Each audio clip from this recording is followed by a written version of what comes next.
اللهم صل وسلم وبارك على سيدنا محمد وعلى آله وأصحابه أجمعين. يا صباح الفل، يا صباح الورد، يا صباح السعادة، يا صباح النرجس والياسمين على عيون أحلى متابعين.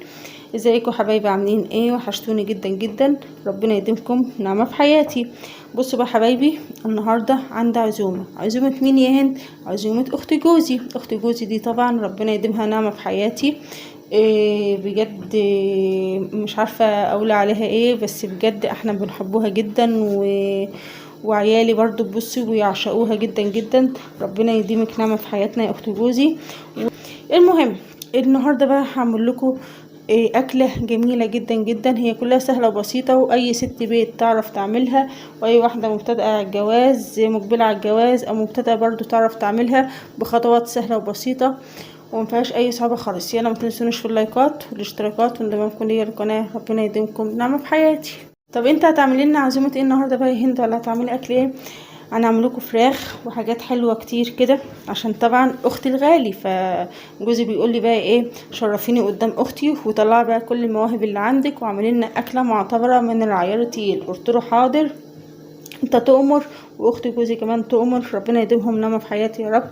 النهارده بقى جبت وراك فراخ زي ما انتم شايفين اهو. طبعا انا نقعاها في محلول ملح وخل وليمون علشان الزفاره، وقبل كده برضو كنت مطلعه الحاجات اللي فيها وشطفها تحت الحنفيه، وبعد كده نقعتها في ايه، في خل وملح وليمون. ماشي، وحاطه هنا ميه سخنه هي عشان تغلي معاها علشان نحط فيها الفراخ بتاعتنا. وهنا التتبيلة اللي احنا هنحطوها برضو في الشوربة، اللي هي ايه التتبيلة، عندنا طماطم، عندنا بصل، عندنا فص توم واحد يا هند للفراخ البيضة. فص توم واحد بيخلي طعم الشوربة بصي في ناحية تانية خالص. التتبيلة دي احنا هنعملوها في ايه، هنعملوها في الخلاط، هنضربوا كل التتبيلة المكونات دي في قلب الخلاط ونحطوها على الفراخ. فانا مستنيه بس الميه تسخن شويه كمان، بس الاول ناخد شطفه حلوه كده بعد محلول الملح والخل والليمون تحت الحنفيه، وبعد كده هرجع لكم تاني عشان ما اطولش عليكم الفيديو. بعد ما شطفتها بقى يا حبايبي، تعالوا نقول كده بسم الله الرحمن الرحيم وصلى على النبي، وما تقعديش ساكته انت وهي، صلى على النبي دايما واستغفري ربنا دايما. الفراخ اهي، بسم الله الرحمن الرحيم. هنا بقى حبايبي بعد ما حطينا الفراخ وخدنا غلوة كده، في ريم ابيض كده بيطلع ايه منها، لازم الريم ده تشريه عشان بيبقى وحش في قلب الشوربه. بعد بقى يا حبايبي ما شلنا الريم من على وش الشوربه كده، هننزل عليها بالطماطم والبصل وفص الثوم اللي انا ضربته في الخلاط. طب ليه يا هند ضربت كل ده في الخلاط؟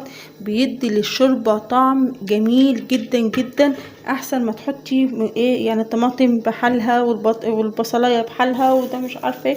لا، لما تضربوهم في الخلاط بيدي للشوربه طعم تاني خالص. وهنحط برضو ورق لورا، وهنحطه نص معلقه فلفل اهي كبيره، ونسيبوهم ياخدوا غلوة او غلوتين مع بعض على نار عالية، وبعد كده اوطي عليها النار علشان تحصلي على طعم شوربة بصي خطير جدا جدا.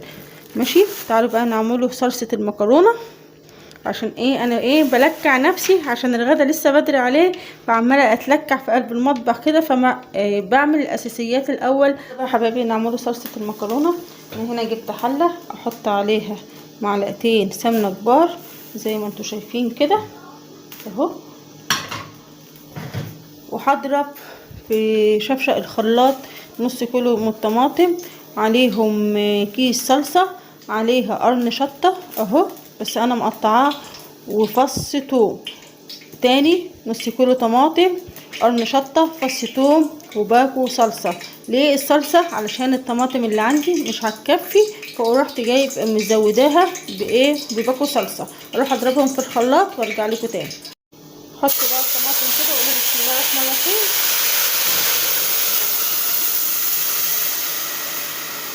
زي ما انتم شايفين كده يا حبايبي، صلي على النبي ومتقعديش ساكته انت وهي. هتحط معاها ايه هند؟ احط معاها نص معلقه فلفل كبيره كده، وهنجيب الملح والسكر، ملح وسكر، ملح وسكر علشان السكر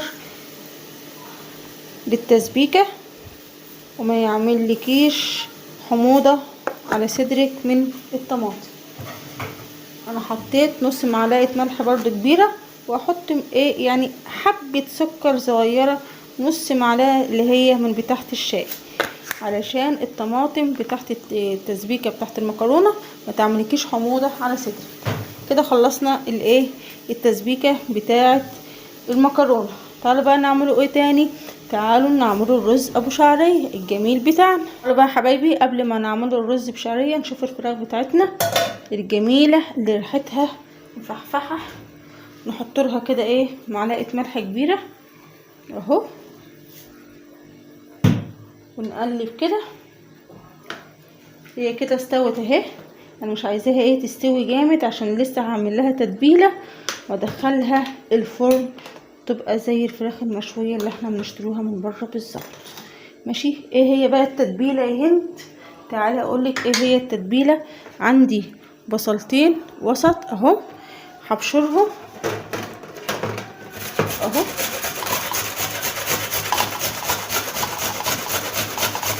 بعد يا حبايبي ما بشرنا كده البصلتين، صلوا على النبي كده متقعدوش ساكته انتوا وهي، هناخده كبشه كبيره من صلصه المكرونه اللي احنا لسه عاملينها، وهحط عليه نص معلقه ملح كده، ونص معلقه فلفل اهو، ومعلقه خل كبيره. مهند هاتلي ليمون، وهنحط عليها عصرة ليمون زي تتبيلة الفراخ المشوية اللي احنا بنشتروها من بره بالظبط. لا تحمري فراخ بقى ولا اي حاجة، حطيها كده ايه تحت الشواية تتحمر وتديك اللون الذهبي الجميل اللي احنا بنشتروه ايه من بره. فراخ مشوية فراخ مشوية يعني مش اي كلام. بنجيب معلقة مهند كده حبايبي. بعد ما خلصنا الفراخ احطها تحت الشوايه هتاخد اللون الذهبي بتاعنا الحلو، وبعد كده اعمل لها ايه حته فحمايه واغطيها بورق فويل زي اللي احنا بنشتروها من بره بالظبط. تعالوا بقى نعمل شويه رز بشعريه كده حلوين زيكم، وصلوا على النبي ومتقعديش ساكته انتوا وهي. تعالوا بقى حبايبي نعملوا ايه رز ابو شعريه الجميل المفلفل. انا هنا عندي ايه شعريه اهي، يعني ايه قيمة كوباية. الشعرية تتحمر معانا كده حبايبي. بعد الشعرية ما احمرت معانا وخدت اللون الذهبي هننزل عليها بالرز بتاعنا اهي عشان كله يسخن مع بعض زي ما انتوا شايفين كده.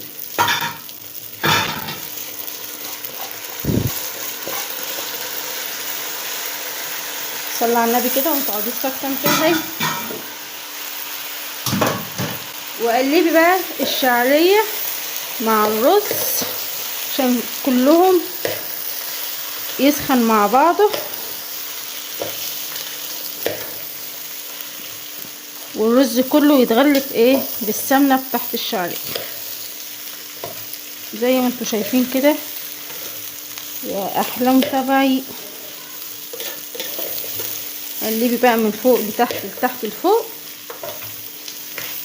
لحد كله ما يسخن ايه مع. انزل عليها بالميه اهو بسم الله. عايزه ميه كمان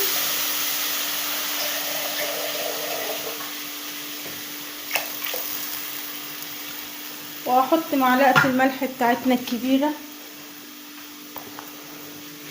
اهي، وقلبي بقى كل ده مع بعضه كده وسيبيه بقى ايه لما يتشرب الميه بتاعته. لما يشرب الميه بتاعته كده ياخد غلوتين ويشرب الميه بتاعته، بعد كده ايه نوطي عليه. تعالوا بقى ايه نسخنوا ميه المكرونه ونعملهم احلى اكله انت بتعمليها في عزوماتك اللي هي الملوخيه. حبه ملوخيه كده يستاهلوا بقي. هنا بقى حبايبي كنت جايبه ميه وغلياها اهي، وحاطه فيها معلقه ملح كبيره ومعلقه زيت عشان هسلق المكرونه بتاعتنا اللي انا كنت عامله الصلصه قدامكم، وخليتها على جنب لحد ايه المكرونه ما تجهز معانا. المكرونه اهي زي ما انتوا شايفينها، هتاخد بقى غلوتين 3 مع بعض، يعني ما تقعدهاش في الميه السخنه ياما، تغليهاش ياما عشان ما تتعجنش منك. تعالوا بقى حبايبي نعملوا حبه الملوخيه بالطشه اللي العالم كلها بتحلف بالايه، بالملوخيه. انا هنا جبت حله اهوت، صلوا على النبي الاول. هاخد فيها كده كوبايه من الشوربه اهي، هعمل حبه ملوخيه يستاهلوا بقك انتوا وهي.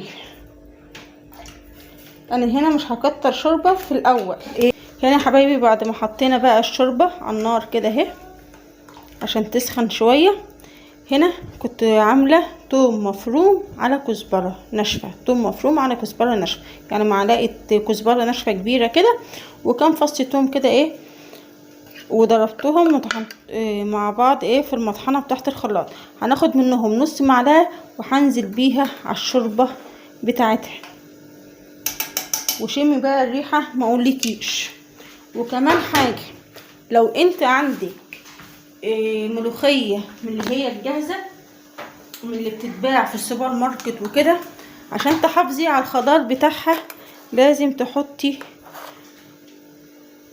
نص معلقه من السكر ديت عشان تحافظي على الخضار بتاع الملوخيه الجاهزه. معلومه اهي، شجعوني يلا بيكم وبلايكاتكم وباشتراكاتكم. هنا الشوربه غلت اهي معانا، هنزل عليها بالملوخيه بتاعتنا الجميل دي يا جماعه، ملوخيه جاهزه من بره. بعد ما حطيت بقى يا حبيبتي الملوخيه، هتقلبيها كده كلها مع بعضها لحد كلها كده ما تتفك من بعضها، ونعمل لها الطشه الجميله بتاعتنا اللي هي بالثوم والكزبره الناشفه. بجد بتبقى الريحه ايه، مفحفحه كده ما اقولكيش على الريحه بقى. تعالوا بقى يا حبايبي نعملوا الطشه الحلوه بتاعتنا بتاعت الملوخيه. سخنت معانا اهي. تعالوا بقى نعملوا الطشه اللي تجيبك كده من اخر الدنيا. صلوا على النبي كده وما تقعدوش ساكته انتوا وهي. هنا بقى يا حبايبي جبت معلقه سمنه زي ما انتوا شايفين كده، وهحط بقيه معلقه الكزبره اللي انا فرماها او طحناها بالثوم بتاعنا، وهنزل عليها بقى ايه السمنه بتاعتنا، واعمل احلى طشه للملوخيه الجميله بتاعتنا. مقولكيش بقى على الريحه، يا عيني يا هندي يا عيني، بجد بص بعشقها، بعشق الطشه دي يا حبايبي. احمرت، هننزل بالملوخيه كده، اوعى بصي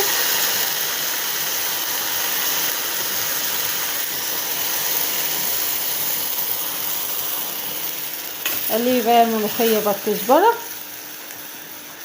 بعد كده ننزل بيها ايه على الملوخيه بتاعتنا. بصي تسيبي العزومه كلها وتقعد تاكل ملوخيه كده بالعيش، بألف هنا وشفا اللي هياكلها. وده يا حبايبي كان غدانا النهارده بألف هنا وشفا، او عزومتنا النهارده. هي متعتبرش عزومه طبعا، اخت جوزي دي بتبقى صاحبه بيت. وده كان غدانا النهارده حبايبي. يلا يا حبايبي ما تنسوش اللايكات والاشتراكات والمشاهدات. بالله عليكم يا اصحاب الخير اجبروا بخاطري زي ما بنجبر بخاطركم. قسما بالله انا بشتغل معاكم بكل صدق وبامانه، وربنا وحده اللي يعلم انا بشتغل معاكم وبتعب معاكم قد ايه، فعشان القناه تتفاعل بيكم وربنا يديمكم نعمه في حياتي.